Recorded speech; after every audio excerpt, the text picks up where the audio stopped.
حدیث پہ اگر عمل ہو جائے تو مجھے اللہ کی قسم کھا کر میں کہتا ہوں یہ کورونا کا پتہ ہی نہیں چلے گا کہاں گیا۔ صرف ایک حدیث، میرے نبی نے فرمایا 4 باتیں مجھ سے لے لو، پھر دنیا بھی تمہاری ہے آخرت بھی تمہاری ہے۔ 4 اذا کانت فیک، 4 باتیں لے لو مجھ سے، پھر دنیا بھی تمہاری ہے آخرت بھی تمہاری ہے، تمہیں کوئی ٹیڑھی آنکھ سے نہ دیکھ سکے گا، تمہیں کوئی نقصان نہ پہنچا سکے گا کہ تمہارے رب کا سایہ تم پہ چھا جائے گا۔ تو 4 باتیں کون سی ہیں؟ صدق و حدیث، ہمیشہ سچ بولنا، جھوٹ نہ بولنا۔ اب مجھے بتائیں، سارے یہ اینکرز بیٹھے ہیں، سارے ہمارے وزیر اعظم بیٹھے ہوئے ہیں، ہم کتنا جھوٹ بول رہے ہیں، ہم کس قدر جھوٹی قوم ہیں۔ ہم اس جھوٹ کے ساتھ اللہ کی بارگاہ میں کوئی مقام نہیں لے سکتے۔ تو میرے نبی نے پہلی بات فرمائی صدق و حدیث، سچ بولنا۔ دوسری بات فرمایا حفظ و امانت، کبھی کسی کو دھوکہ نہ دینا۔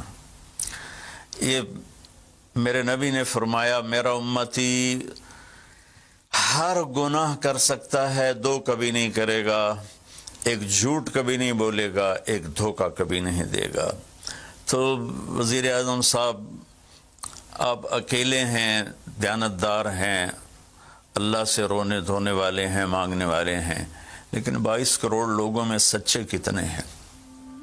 22 کروڑ لوگوں میں دیانتدار کتنے ہیں؟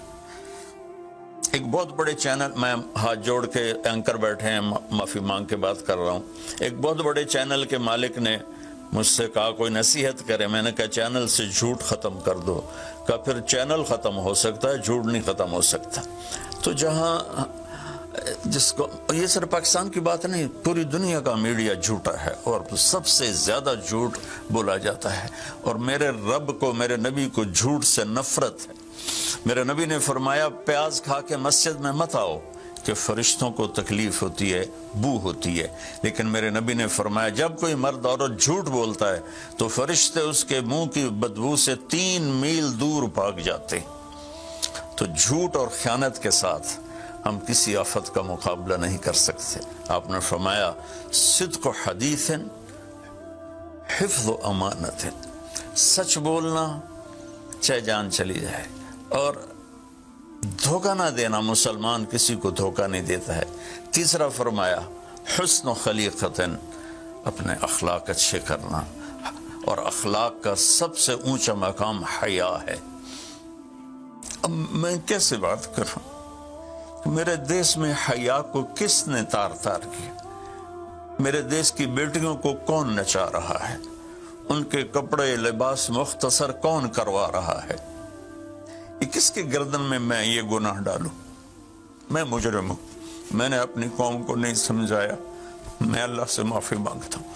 لیکن جب مسلمان کی بیٹی بے حیائی کی طرف چل پڑے اور نوجوان بے حیائی کی طرف چل پڑے تو اللہ کی رحمت، سب سے زیادہ عذاب قوم لوط پر آیا کہ وہ بے حیائی میں ساری باؤنڈریز کراس کر گئے تھے، تو اللہ تعالیٰ نے ان پر 5 عذاب بھیجے۔ 5، کسی قوم پہ 5 عذاب نہیں آئے، ایک ہی عذاب آتا تھا، ان پر 5 عذاب آئے۔ تو تیسری بات میرے نبی نے فرمائی ہے کہ حیا والے بنو، حیا والے بنو۔ لیکن میری نسل ہے، مجھ سے خان صاحب نے بات کی تھی پہلی دفعہ کہ میں چاہتا ہوں کہ میری یوتھ اللہ کے نبی کے ساتھ جڑے، چونکہ جو ہمارے کالج ہیں، ہماری یونیورسٹیز ہیں، ہمارے خاص طور پر جو یہ پرائیویٹ سکولز ہیں، یہ امت کو، نوجوانوں کو اللہ رسول سے کاٹ رہے ہیں۔ تو اللہ تعالیٰ یہ پہلا شخص ہے جس کے لیے میرے دل سے دعا نکلی جب اس نے کہا کہ میں نے آپ کو اس لیے بلایا ہے کہ میری قوم اپنے نبی کے ساتھ کیسے جڑ جائے۔ میں کیا بتاؤں، جب تک اس بے حیائی کو نہیں ہم روکتے، اور کوئی روک نہیں سکتا ہے، اندر سے نیت نہ ہو۔ سرنڈا ماڈل سکول میں میں نے میٹرک کیا ہے، ہمارے ایک وارڈن، میں ہاسٹل میں رہتا تھا، وہ آ گئے، نمازی تھے، انہوں نے نماز کی سختی کر دی، ہم بے وضو جا کے کھڑے ہو کر نماز پڑھ لیتے تھے۔ بے وضو، کیونکہ ڈنڈا انسان کو انسان نہیں بناتا ہے جب تک انسان اپنے من میں ڈوب کر پا جا سراغ زندگی۔ تو اگر میرا نہیں بنتا نہ بن، اپنا تو بن۔ یہ تو اپنے اندر دل دریا سمندروں ڈوگے کون دلاندیاں جانے ہو، وچے بیڑے وچے جھیڑے وچے ونج مہانے ہو۔ میری قوم جھوٹ چھوڑ دے، میری قوم بددیانتی چھوڑ دے، میری قوم بے حیائی چھوڑ دے۔ وعفت فی تہمت، آخری بات میرے نبی نے کہا، اور رزق ہی امسا مغفور اللہ، جو صبح سے شام تک رزق حلال میں تھک جاتا ہے اس کے اس دن کے سارے گناہ معاف ہو جاتے۔ تو میں وزیر اعظم صاحب سے اپیل کروں گا کہ پوری قوم سے جیسے ڈونیشن مانگا ہے ایسی پوری قوم سے چلے۔ میں آپ کی طرف سے اپیل کرتا ہوں کہ کل یا آج رات رمضان کی آئے گی، ساری قوم 2 نفل پڑھے اپنے اپنے گھروں میں، اور ایک تسبیح لا الہ الا انت سبحانک انی کنت من الظالمین، جس کو یاد ہے پڑھ لے، جس کو نہیں یاد ہو استغفر اللہ کی ایک تسبیح پڑھ لے، اور پھر سب اللہ کے سامنے ہاتھ جوڑ کے معافی مانگے۔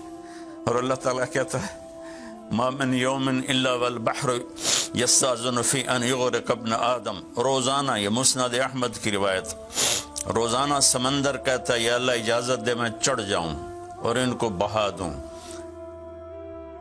والارض تستاذن فی ان تبتلعہ، زمین کہتی ہے اللہ مجھے اجازت دے میں ان بے حیاؤں کو نگل جاؤں، ان جھوٹوں کو، ان بدماشوں کو، اس مافیا کو میں نگل جاؤں۔ تو والملائکۃ تستاذن فی ان تعجلہ وتہلکہ، فرشتے اللہ سے کہتے ہیں یا اللہ تو ہمیں اجازت دے ہم ان کا صفایا کریں۔ میرا اللہ کہتا ہے دعو عبدی فانا عالم بعبدی منکم، جاؤ جاؤ اپنا کام کرو، یہ میرا بندہ ہے اور میں جانوں میرا بندہ جانے۔ ان کان عبدکم فشانکم بہی، تمہارا بندہ ہے تو مار دو، ان کان عبدی فمنی ولی منی ولی عبد، اگر میرا ہے تو میں انتظار کروں گا، میں انتظار کروں گا۔ پچھلی قوموں میں ایک طوائف نے کتے کو پانی پلایا تو اللہ نے اس کی بخشش کر دی، معاف، ہم تو مائل بکرم ہیں، کوئی سائل ہی نہیں، کوئی مانگنے والا تو ہو۔ ان 4 چیزوں نے ہماری ہر چیز بکھیر دی، توڑ دی۔ کسی بھی قوم کے لیے جھوٹ، بددیانتی، بے حیائی اور رزق حرام یہ ان کو تباہ و برباد کر دیتا ہے، اور کوئی قوم سچائی، دیانتداری، پاک دامنی اور رزق حلال پر ہوگی تو اللہ کا سایہ ان پر چھا جائے گا، اور دنیا کی کوئی طاقت ان کی طرف آنکھ اٹھا کر نہیں دیکھ سکتی۔ ہم تو اجڑے چمن کے مالی ہیں، عمران خان کو اجڑا چمن ملا ہے، کہاں تک آباد کر سکے گا، اللہ اس کی مدد کرے۔ چمن کے تخت پر جس دم شہ گل کا تجمل تھا، ہزاروں بلبلیں تھی باغ میں، ایک شور تھا، غل تھا، کھلی جب آنکھ نرگس سی، نہ تھا جز خار کچھ باقی، بتاتا باغ مارو رو، یہاں غنچہ یہاں گل تھا، یہاں غنچہ یہاں گل تھا۔ ابھی عمران صاحب نے یرموک کی اور قادسیہ کی بات کی، کتنے تھے؟